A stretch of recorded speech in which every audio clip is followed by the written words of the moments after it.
మీ business ఏదైనా మీ ఊర్లో promotion చేయాలంటే అది సుమన్ టీవీతోనే సాధ్యం. ఇప్పుడే సంప్రదించండి. పార్టీకి మీకు అన్ని రకాలుగా అంతా ఉంటది, ప్రతి విషయంలో కూడా ఉండి చూపిస్తుంది. కానీ కొద్దిగా ఓపిక, ఆ ఓపిక అనేది లేకపోతే అందరం కూడా లాస్ట్ 10 సంవత్సరాలు ఏ రకంగా ఇబ్బంది పడ్డామో అదే రకమైనటువంటి ఇబ్బందిని పడాల్సిన పరిస్థితి వస్తుంది.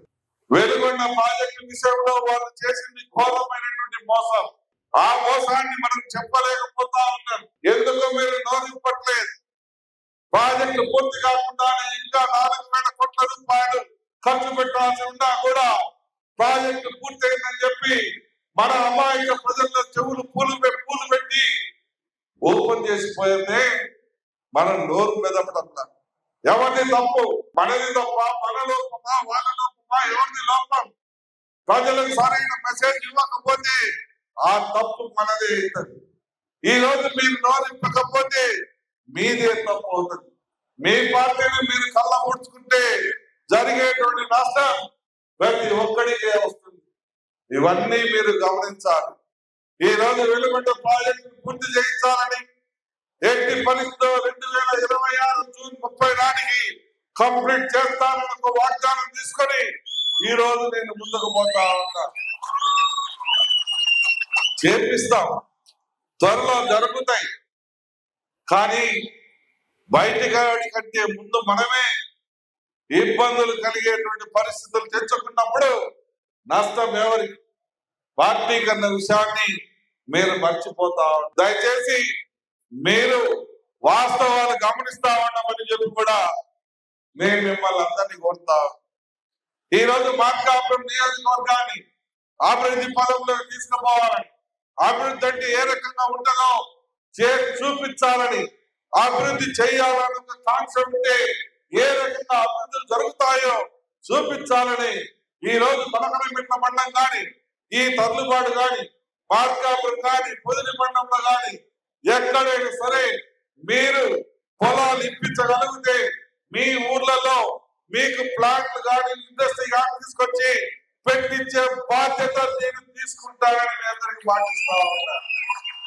ఇదే కాదు, ఇటీవల రిలయన్స్ సోలార్ సంబంధించినటువంటి కంపెనీని తీసుకొని వస్తా ఉన్నా. ఒక్కొక్క కంపెనీ 500 కోట్ల రూపాయలతోటి మన ప్రాంతంలో కొనకనిమిట్ల మండలంలో పెట్టబోతా ఉన్నారు. దాని వల్ల ఉద్యోగాలు రాబోతా ఉన్నాయి. కొన్ని వేల మందికి న్యాయం జరగబోతా ఉంది. అదే పరిస్థితి మిగిలిన మండలాల్లో కూడా మీరు పొలాలు ఈయన అనుకూలంగా ఇప్పించగలిగితే ఊరికే కూడా కాదు, 30,000 రూపాయలు మన గ్రామాలలో ఎకరానికి పట్టా ల్యాండ్ లీజ్ ఇస్తారు. సంవత్సరానికి ప్రతి 2 సంవత్సరాలకు 5% ఇంక్రీజ్ చేస్తారు. అసైన్మెంట్ ల్యాండ్ 15,000 ఇస్తారు. ఈ రకంగా ఒక డీల్ అనేది ఫ్యాక్టరీలు కట్టేటువంటి పెద్దలతో, పెద్ద పెద్ద సంస్థలతో మాట్లాడి సిద్ధంగా ఉన్నా. నేను నిన్న మొన్న ఎంఆర్ఓ అందరినీ కూడా పిలిపించుకొని మాట్లాడా. ఎట్టి పరిస్థితుల్లో 2,000 ఎకరాలకు తగ్గకుండా ఒక ప్రాంతంలో మొత్తం ప్రొక్యూర్ అయ్యే విధంగా ప్లాన్ చేయండి. అవసరమైన కాడ మా తెలుగుదేశం పార్టీ నాయకుల సహకారం తీసుకోండి అని చెప్పి మీ మండల పార్టీ నాయకుల దృష్టిలో ఆల్రెడీ పెట్టారు. ఆల్రెడీ మీ దృష్టిలో పెట్టి మీరు ఆ రకంగా ప్రొక్యూర్ అయ్యే విధంగా చేసి పెట్టండి అని చెప్పి కూడా వాళ్ళకు ఆదేశాలు ఇచ్చారు. ఇలా నియోజకవర్గ అభివృద్ధి కోసం పాటుపడతా ఉంది. నేను చంద్రబాబు నాయుడు ప్రతి ఒక్క కుటుంబ సభ్యుడికి పేరు పేరున హృదయపూర్వకంగా పాదాభివందనాలు తెలియజేస్తాను. 22 సంవత్సరాలుగా ప్రయాణం చేస్తా ఉన్నాం. ఒక కుటుంబ సభ్యులుగా మీకు నాకు బంధుత్వానికంటే ఎక్కువ చనువు, ప్రేమాభిమానాలు అనేవి మన మధ్యలో ఉన్నాయి.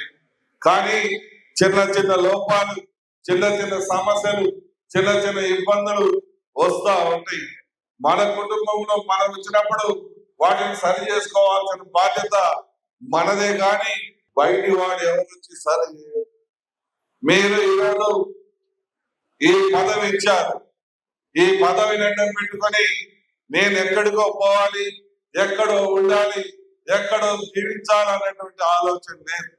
అనుక్షణం మీ మధ్యనే ఉండాలని, మీకు అండగా నిలబడాలని, మీకు అన్ని రకాలుగా నా శక్తికి మించి సహాయ సహకారాలు అందించాలని మాత్రమే నేను తపన పడుతున్నా, ఊపిరితా ఉన్నా. నా పనిలో కూడా అదే రకమైనటువంటి తీరుతో ముందుకు పోతా ఉన్నా. చిన్న చిన్న లోపాలు జరుగుతా ఉన్నాయి, జరగలేదు నేను చెప్పట్లేదు. కానీ ఆ లోపాలను కూడా మనం ఒకళ్ళం అర్థం చేసుకొని ముందుకు పోవాలే కానీ ఈ రోజు నన్ను మీరు, మిమ్మల్ని నేను దూషించుకునో, దెబ్బలాడుకునో, ఇంకొక రకమైనటువంటి తప్పులు చేసుకునో, ఏమాత్రం చేసుకున్నా, ఏమాత్రం నష్టం చేసుకున్నా అది పార్టీకి, మీకు, నాకు, అందరికి కూడా భారీగా నష్టాన్ని చవి చూడాల్సిన పరిస్థితి. ఈ రోజు నేనేం ఊరికి ఉండట్లేదు. మార్కాపురం జిల్లా చేయించాలని, మార్కాపురం జిల్లా చేస్తేనే ఈ ప్రాంతంలో సమస్యలు తీర్తాయని రాష్ట్ర స్థాయిలో ఉన్నటువంటి ప్రతి ఒక్క నాయకుడు తెలియజేస్తా ఉన్నా. ప్రతి ఒక్కళ్ళు కూడా నీ యొక్క డిమాండ్ ని తప్పకుండా పెద్ద ఆయన దృష్టిలో పెడతా ఉన్నాం. తప్పకుండా పెద్ద ఆయన కూడా ఆయన బర్త్డే రోజు ఇచ్చినటువంటి మాటకి కట్టుబడి ఉన్నాడు. కొద్దిగా వెనక ముందైతే ఆగమని చెప్పి వాళ్ళు కూడా చెప్తా ఉన్నారు. దానికోసమే లేదు, అంతేగాని ఇది ఏదో గెలిచాడు ఇక పట్టించుకోవట్లేదు అని ప్రతిపక్షాలు మాట్లాడుతున్నటువంటి మాటల్ని మనం కూడా వినట్టు ఉంటే అది మన కంట్లో మనమే పొడుచుకున్నట్టు, మనల్ని మనమే డిగ్రేడ్ చేసుకున్నటువంటి పరిస్థితి వస్తుంది. ఎదుటోడు గవర్నమెంట్ వచ్చినప్పుడు కూడా ఎదుటోడు మాట్లాడే మాటల్ని మీరు ఖండించలేకపోతే, రేపు గవర్నమెంట్ రాకపోతే భవిష్యత్తులో ఎప్పుడైనా వాళ్ళ నోటికి హద్దు ఉంటుందా? వాళ్ళకి ఏమన్నా కంట్రోల్ చేయగలుగుతారా? వాళ్ళు చేసేటువంటి చేతులకు పరాకాష్ఠలు చేస్తే రేపు మనం అడ్డు నిలబడగలుగుతాము.